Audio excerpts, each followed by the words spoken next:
10월 12일 월요일 정례 브리핑을 시작하겠습니다.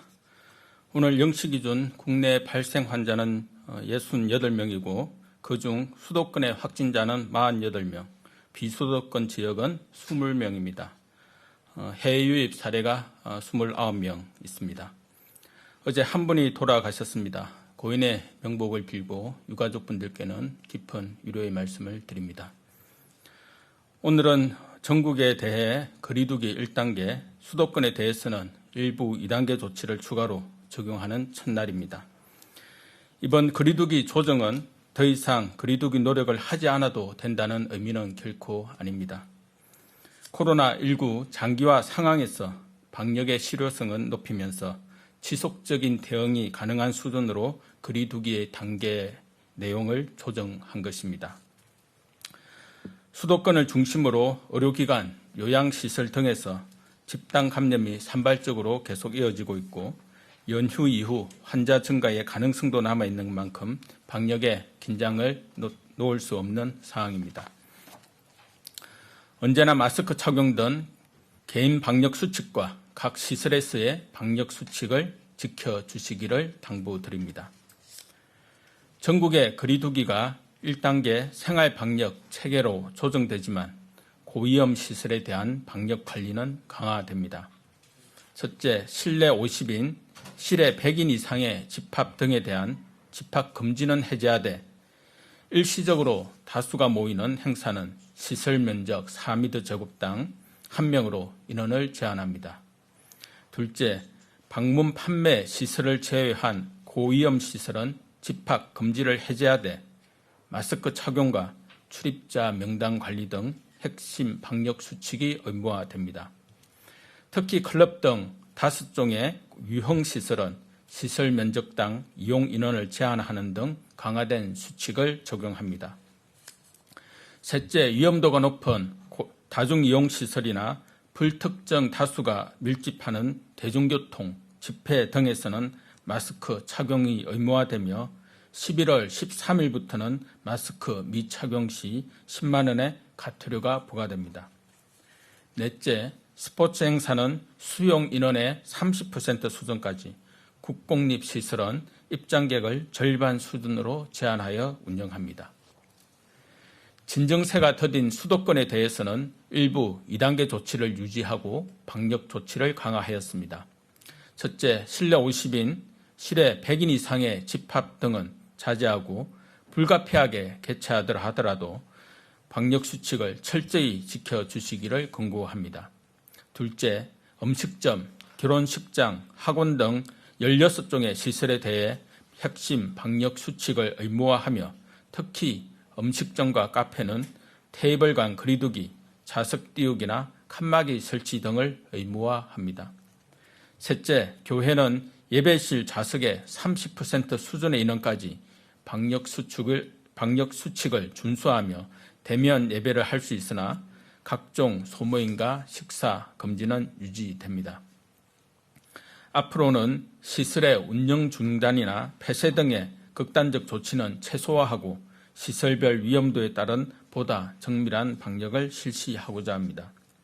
또한 일상과 경제 활동에서의 자율성은 보장하되 과태료 부과나 구상권 청구 등을 통해 방역 수칙 준수에 대한 책임성을 강화할 계획입니다.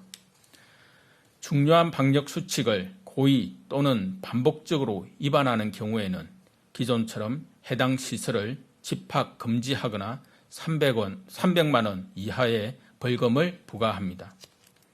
또한 감염병 예방법 개정에 따라 한 달간의 계도 기간을 거쳐 11월 13일부터는 방역 수칙을 위반한 시설 운영자와 이용자에 대해 과태료를 부과합니다. 앞으로는 심각한 위반이 있을 경우 지자체장이 3개월 이내에 시설 운영 중단도 명령할 수 있음을 말씀드립니다. 코로나19와의 장기전에서 국민 여러분 한 분 한 분은 제1선의 방역 주체입니다. 지금까지 보여주신 솔선수범의 자세와 책임감을 계속 지켜주시기를 바랍니다. 거리두기 조정에 따라 그간 운영을 중단하였던 어린이집, 경로당, 장애인 복지관 등 사회복지시설도 운영을 재개할 계획입니다. 전국의 거리두기 2단계 격상 이후 대부분의 사회복지시설이 휴관 중으로 그간 비대면 위주의 서비스 제공으로 돌봄 공백에 대한 우려가 있었습니다. 이제 거리두기가 1단계로 완화됨에 따라 각 지자체에서는 시설별 방역 조치가 완료되었음을 확인한 후 신속하게 운영을 재개할 계획입니다. 각 시설에서는 방역 관리 계획 등을 수립하고 프로그램 운영 시 시설 면적 4m 제곱당 1명으로 이용자를 제한하거나 식사 제공 시 1m 거리 두기를 준수하도록 하는 등 방안을 강구하도록 합니다. 이와 함께 이용자가 밀집하지 않도록 시간제 운영 또는 사전 예약제도 권장할 것입니다. 특히 고령층 등 고위험층이 이용하는 시설은 밀집 방지 등 방역 관리에 만전을 기하도록 하여 보다 안전하게 시설을 이용할 수 있도록 하겠습니다. 한편 코로나19로 소득이 감소한 저소득층을 대상으로 4인 가구 기준 100만 원을 지급하는 위기 가구 긴급 생계 지원금은 오늘부터 온라인 신청을 접수할 예정입니다. 코로나19로 생계에 어려움을 겪는 국민들께 이번 지원이 작게나마 도움이 되기를 바랍니다. 다음으로 가을 단풍철을 맞아 국립공원에 대한 방역 대책을 말씀드리겠습니다.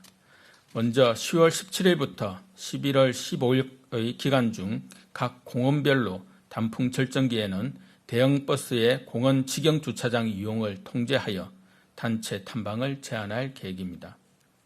또한 공원의 정상부, 전망대, 쉼터 등 탐방객이 밀집할 수 있는 55개 장소에 출입 금지선을 설치하여 탐방객이 분산될 수 있도록 할 것입니다.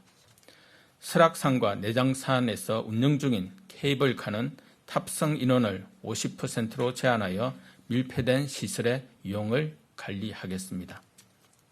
한편 유튜브의 국립공원 TV 채널에 설악산, 오대산, 내장산의 단풍 절정기 영상을 게시하여 국민 여러분들께서 직접 가시지 않으시더라도 비대면으로 단풍을 체험할 수 있도록 하겠습니다. 또한 단풍철 탐방 수칙 또한 영상을 통해 적극 안내하겠습니다. 가을철 국립공원뿐 아니라 다양한 여가 문화시설의 이용이 늘어나며 사람 간의 접촉과 밀집이 늘어날 가능성이 높습니다. 올해는 가급적 비대면으로 단풍놀이를 즐기시고 국립공원을 찾으실 때에도 가족 등 소규모 단위로 언제 어디서나 방역수칙을 준수하며 안전하게 이용하시기를 바랍니다. 추석 특별 방역기간까지 긴 시간 거리두기 노력에 함께 해주신 국민 여러분께 다시 한번 깊은 감사의 말씀을 드립니다. 다만 아직 연휴 기간의 여파가 있을 수 있으므로 발열이나 기침 등 호흡기 증상이 있으신 경우에는 가까운 선별진료소를 즉시 찾아주시기 바랍니다. 이제 정부는 생활방역 체계를 보다 세심히 가다듬으면서도 국민 여러분께 꼭 필요한 지원이 적시에 제공될 수 있도록 최선의 노력을 다하겠습니다. 감사합니다.